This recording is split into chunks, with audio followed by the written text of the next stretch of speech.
Hello and welcome, ladies and gentlemen, to the finals of Grand Prix Stockholm. We can see we have just 2 players left remaining to potentially take the trophy. Big smiles on both their faces. 2 experienced players that still do not mind finishing out their season with a nice finish here. Andre Straski on Bant Spirits, Joel Larsen on Blue-White Control. Straski on the play already with a Noble Hierarch, and he gets to just throw down a somewhat sloppily laid out board, but including a Geist of St. Traft, which is just one of the various ways that he can put a lot of pressure on control lists. Andre has had tremendous draws in this top 8, and this is another one of them. The turn 2 Geist of St. Traft on the play, with Joel basically not having answer to a hexproof creature until he gets to Supreme Verdict or Terminus. Now, I guess there's the potential here for... there was the potential for the Ambush Viper mode on a Snapcaster Mage here, but because of Supreme Phantom, that Geist of St. Traft now a 3-3, meaning that those attacks going unopposed, and it may be that Joel Larsen here, who's also stuck on lands, is going to have an incredibly quick game 1 and not one in his favor. Yeah, and don't forget that the Exalted trigger also happens, so that's actually 8 points of damage every time. Mana Leak on Mausoleum Wanderer, but knowing Straski's list, there ought to be plenty of follow-up. He gets to play a Phantasmal Imagery copying Supreme Phantom, and again, a big attack coming through here. Yeah, and that's good game. Wow. Well, Joel Larsen, his game 1 in the semi-finals, that was a pretty epic affair. This one, more of an amuse-bouche before our games 2 and maybe 3. Joel Larsen, I think that maybe he understands that this is going to be a matchup where he's going to need to get a little bit lucky. It seems to me like Straski's deck seems well positioned, at least in game 1 here. We're going to get a chance to have a look at sideboards already, bizarrely, as these players see if they can find a way of adjusting their matchup just a little bit with the extra information of full deck lists and, of course, the opportunity to work with their full 75. You see Ralph and Riley there in the background who have just worked for about 2 hours straight. And now they've got work in front of them, packing things up, getting an idea what's going on. We can see Riley there just checking out what's going on. Have they started yet? Have they started? Well, yeah, they have actually. They just have to sort of look on as we've somehow managed to find ourselves in what could be an incredibly quick final here, Simon. Yep. I wouldn't mind. Well, couldn't hurt. I mean, it's the sort of thing that for Joel Larsen, he's comparatively local. He might be thinking, maybe I can get home in time for like a nice home-cooked meal. Couldn't hurt, of course. And you see big smiles on Larsen's face. One of the things that he's locked up over the course of this, previously he had won the World Magic Cup, the Swedish Nationals, but now, based on his finish at this event, he's also the Swedish National Champion, sort of naturally just based on pro points finish as well, unseating his countryman Elias Watzfeld, who we will be seeing at the World Championship this next week because he is the limited master from the Pro Tours this season. Let's talk about sideboarding a little bit because this matchup, we've seen it before, but it doesn't hurt to go into it again. You said that after sideboarding it becomes a bit better for white-blue control, which is true, but it's still a difficult matchup for Larsen here. And one thing that I expect him to do, just like Luis Salvato, is to bring in his Baneslayer Angel. He only has a single one of these, but at least that's something that can potentially block the other spirits. But even that is not guaranteed to be the largest flyer on the battlefield. Yeah, once you stack up these Lord effects in the Bant Spirits list, I mean, you've referred to it as almost kind of an exponential growth of power on the battlefield, because with each successive Lord, you're putting more creatures on the battlefield. All of those creatures separately are getting larger, and the Bant Spirits deck, its damage output can be quite phenomenal. Yeah, absolutely. It's if you don't have at least one mass removal that resolves, I think you're not winning as the white-blue control deck.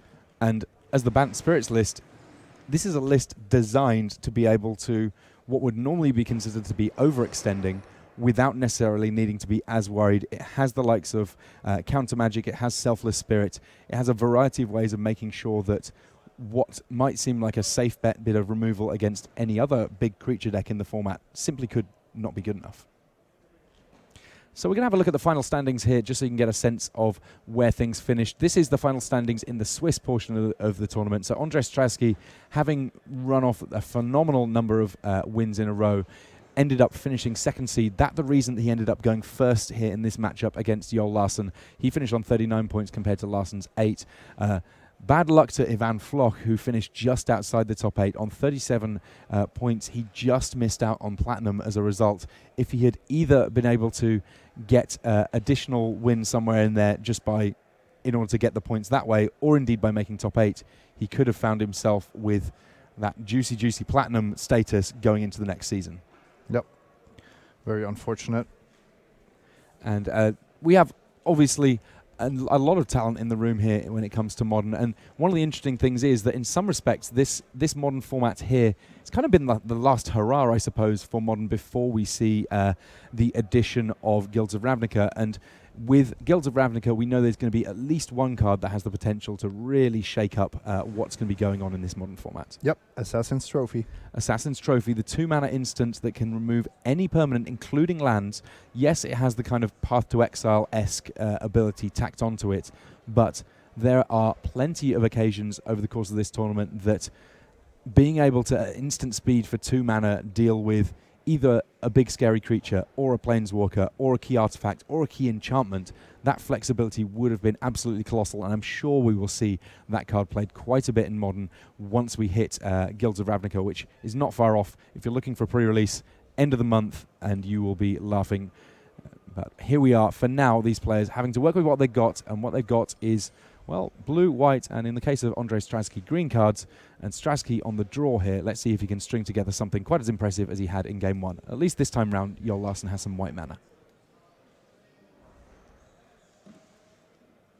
Sequencing early doors for Bant Spirit's pretty important because it does have a number of different 1-drops to work with. Yeah, also you want to make sure which lands you're fetching, if you're fetching or not. And something that's often underestimated is because you are playing all these spell quellers and flash cards and reactive spells, you don't want to give too much away with your timing in the turns afterwards. So Andre is basically building his game plan for the first couple of turns with what he's doing there. Yeah, it's not necessarily just, well, I'm going to play this land and this one spell. It's what am I going to be doing for the foreseeable future? So, for example, he has Cavern of Souls. That's going to be an important card at some point in order to make sure that he can resolve his key creatures when he needs to. No need to throw it down on turn 1, though, because ultimately, if he knows that the creature he wants to play on turn 1 is that Noble Hierarch, it is notable for not being a spirit. 1 point of damage coming through there, and Seachrome Coast and Thalia Garden of Thraben. So suddenly, after sideboarding, we've effectively got a humans list, an opt coming from Joel Larsson here before that Thalia resolves, because Thalia will tax all of the spells in this blue-white deck. Very few creature spells in there to work with, so Thalia, a great pickup out of the sideboard for Andrei Stratsky.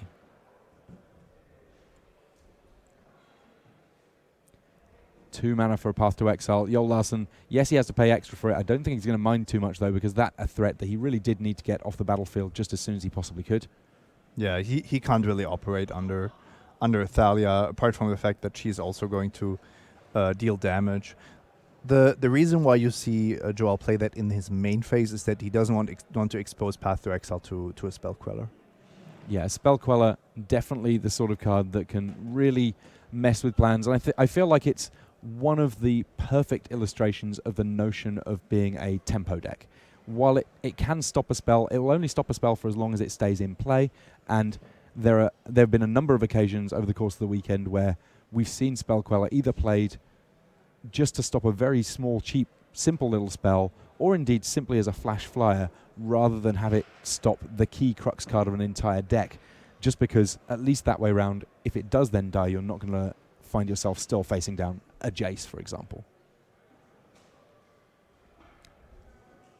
Well, after a very quick game 1, I feel like the amount of time that Stratsky thinking about his plays just in these early stages, longer than almost the entire game 1 that we saw here.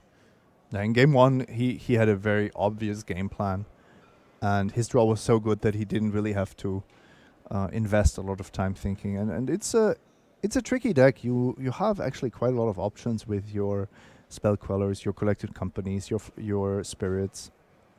Phantasmal Image, another card that can be quite tricky to play.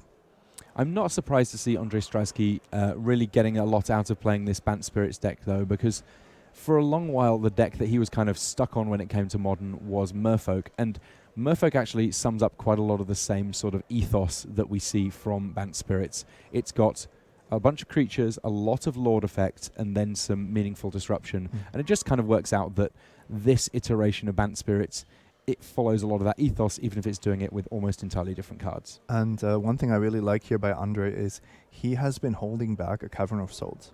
So by not playing it the turn after, Joel didn't know that this was on the horizon. So maybe he was optimistic that his counter magic would be doing a good job here. And as it turns out, that Bant Spirits list, even though it has passed the turn with mana up, it has a lot of different options in terms of what that could represent. Whether that's a Spell Queller coming down, whether that's a Collected Company, maybe a Rattle Chains. There are a lot of different ways that, even at instant speed, this Bant Spirits deck can throw down creatures with Cavern of Souls. So we spoke about it a little bit before. Spell Queller here on an opt. Another opt in response, or once that one is resolved. Terminus. Wow. A huge miracle flip there for Joel Larsson. Terminus, meaning that there's not going to be any use for that Selfless Spirit. While Selfless Spirit normally very, very good at dealing with the mass removal effects of a lot of decks, Terminus, it puts creatures on the bottom of the deck. Indestructible will not help there. And Joel Larsson, the cards are helping him a little bit more this time than in Game 1. In Game 1, essentially, he was a mono-blue deck that really didn't get anything going. And Field of Ruin here, 4 Cavern of Souls, all of this exactly what Larsson needed to string together if he was going to force a Game 3.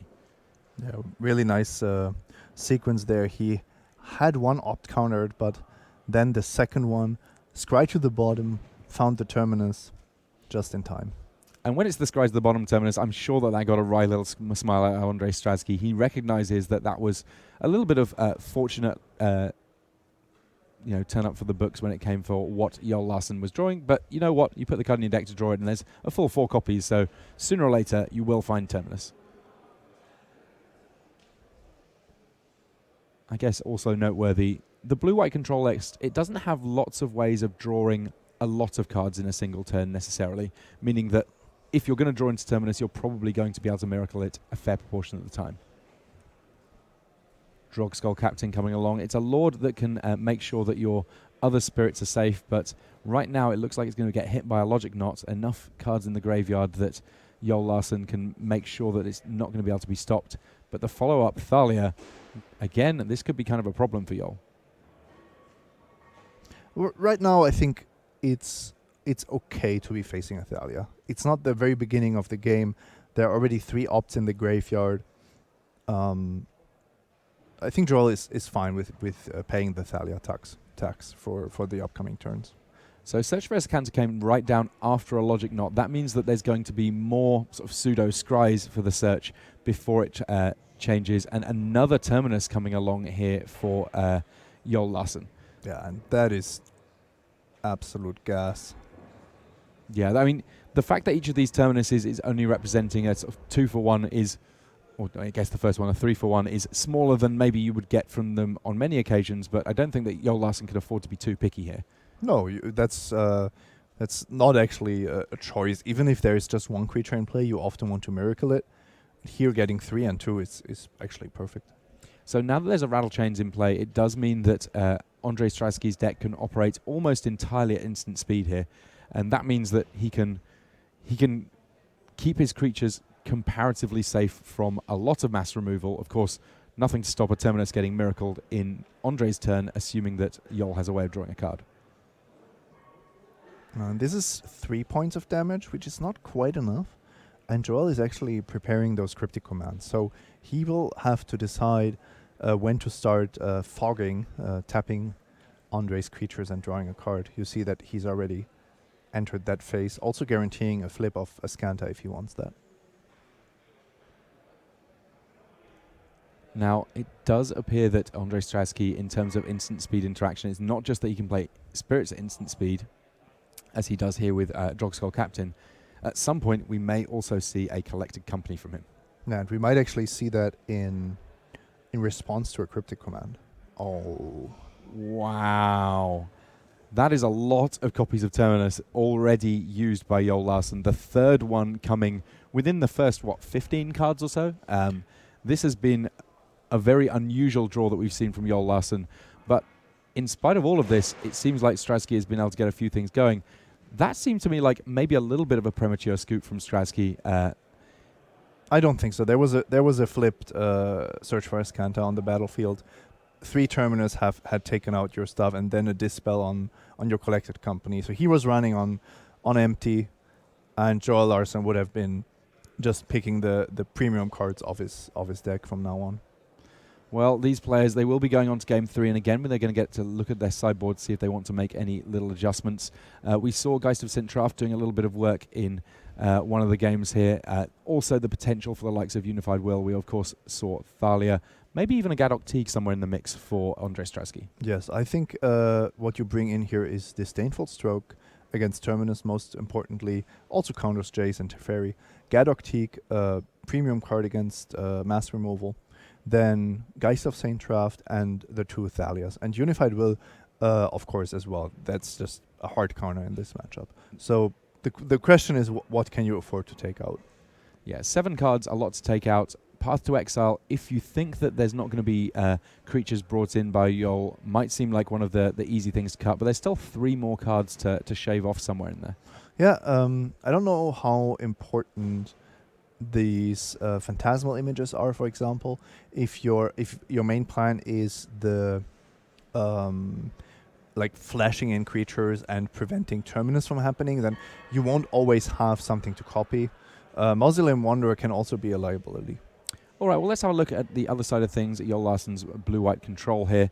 So he has a sideboard that definitely lets him adjust pace a little bit, but what are the key cards that he's going to be thinking about here? Not too many, actually. I think that the 2 Dispels are probably his best option. It counters Collected Company, and he gets to win counter fights because he knows that Andre is bringing in three counters for his Terminus and so on. And then, like I said, I would bring in the Baneslayer because I fully expect Andre to take out all the Path to Exile. So little spot adjustments on both sides here. This time round in the final game, it will be Andrei Stratsky again on the play. How big is being on the play in this kind of a matchup?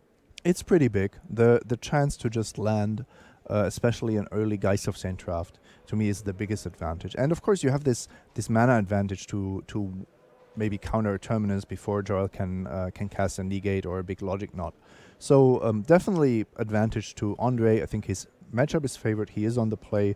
He has a really good sideboard. More cards coming in than Joel is bringing. And just some trump cards that are difficult for Joel to deal with. Absolutely. So these guys just finishing their shuffling up there. You can see that Stratsky just sort of almost looking like he's like, oh, I'm still here. I kind of made a deal with myself that I was going to take a little bit of a break from this, but look what happened. Just sort of found a point at some point on Saturday where he was a little bit under the gun, wasn't quite sure how much further he could go, and then proceeded to just grit his teeth and win 12 matches in a row. Just incredible performance from him to get into this top 8, and then since then he's just been rocking and rolling his way through. And one of the things with Andre, if you talk to him, this sort of thing comes easily to him. He makes this sort of thing look easy. Winning? Yes. It's one of those things that there are some players that, while they're playing, they look very stressed. They look potentially quite uncomfortable. And when Stratsky's playing, honestly, he looks like he's very much in his comfort zone, that he's doing the thing that he wants to do. And even though he'd been thinking about taking a break from the professional level of Magic, he's still just got those moves. And it may be that actually with that pressure off a little bit, he's just been able to rely on his natural talent. Noble Hierarch coming down on turn 1 again from Andrei Stratsky, potentially allowing for some explosive plays on this very second turn of the game. Joel Larsen just with a Celestial Colonnade. A Celestial Colonnade that ought to be pretty good in this matchup. It can represent a 4/4 flyer, which is fairly large against what the Bant Spirits deck has going on. Yeah, you're looking very far into the future. Joel first has to reach 6 mana and a board that he doesn't have to cryptic command every single turn. So an attack there from Noble Hierarch, followed up by Supreme Phantom.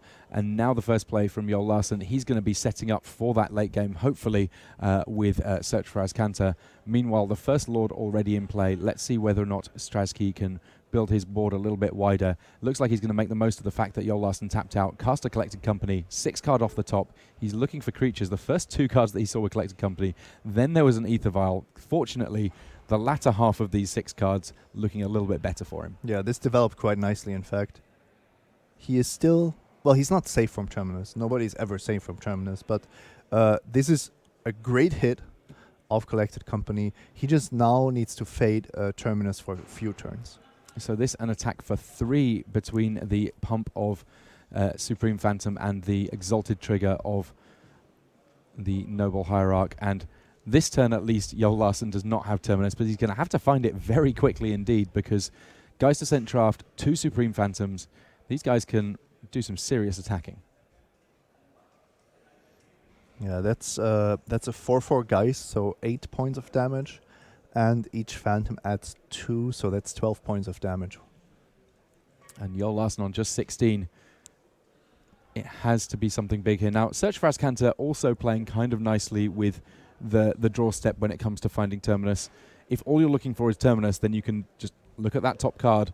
If it's not one, stick it in the graveyard and have another go. Absolutely. Joel is thinking about how to sequence this turn and the next one, especially with that Vendilion click that he has, which isn't really big enough to kill anything on the other side of the board. So Straczky draws his hand, immediately sort of just sets it down and thinks about attacking, sending things into the red zone. He's got a good sense of what potentially could come from Joel Larsen. These guys, in addition to being friends, being familiar with the format, do have access to each other's deck lists here. Yeah, and you can see why it's so much easier to play Banned Spirits against a white-blue control than humans. You have Geist of Saint Draft, an incredible trump card, but also you are able to play Collected Company, so you get these value turns when the white-blue control deck ever taps low. So 12 points of attackers coming in here. A Spell Queller getting flashed in by Joel Larsen simply as a blocker. Now, as a 2/3, it's actually not a very good blocker against any of the creatures that are attacking in here. Yep, just prevents 2 damage. And Straczky, yeah, not having to do anything special to deal with that Spell Queller, just because he's got so many Lord effects in play, those 2 Supreme Phantoms pumping everything up, that he doesn't really need to worry about it, which is obviously a lovely position to be in. And you can see him there, you know, his hands together.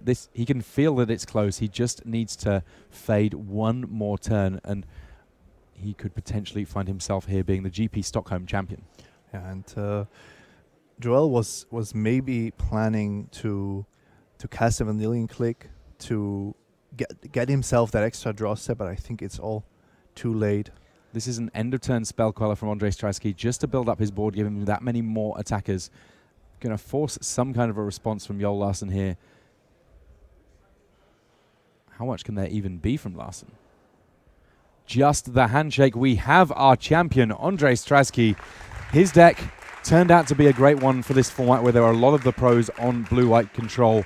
And ultimately, even after a rocky start, he found himself in the finals and gets the handshake from his friend, another top-level player, Joel Larsen. Fantastic finish for him with blue-white control, but ultimately it's Andrei Straczky who is our champion here in Stockholm, Sweden, with Bant Spirits. We saw a quick final. It was obviously much longer when it came to the semi-finals. Andrei Straczky's top 8 in total was really not too long compared to a lot of what was going on. Not too much fatigue from him compared to maybe that of his opponent, who had a very, very long and arduous road to get there, going through Branko Nerink in an epic semi-final match. Andrei Straczky getting the handshake, getting the trophy there, and we may even get a chance to talk to him here in the booth very shortly. Massive high fives from his teammates there. Ivan Floch, he was there watching the whole top 8, even though he found himself in 9th place. Couldn't quite make it into the top 8 himself, but still excited to see his friend able to make it into the top 8 and ultimately to make it all the way to lifting the trophy as champion. Yep, well done. Great deck choice. I think really understanding the fact that blue-white control is so popular, picking just the right deck for the metagame. Yeah, it's fantastic stuff. And I can see him just sort of sidling in this direction. We're going to have a chance to have just a brief talk to Andrzej Straski, who is ultimately proven himself to be very, very bad at quitting the game indeed. Ever since he's been sort of toying around with this notion of leaving the game, it seems to be that everything's been working together. And now here he sits with a trophy in his hand. Stick that on your bonce there so that everyone at home can hear you. First, get the other way around there. There we go. First up, congratulations, Andre. You have all of a sudden another trophy in your hands. Good job. Well, it's not another, it's the first one. I've never won a trophy before. Oh, wow. Thank you. It turns out that all it took was for you to threaten to leave the game for a little bit, and suddenly everything's been coming together for just this last month or so. It seems like you've been having a really good time at tournaments. It's been going very well indeed. Yeah, I think it's mostly thanks to the Bad Spirits deck. I think it's like, it's amazing. I love it. It just fits my playstyle, and it's a great deck.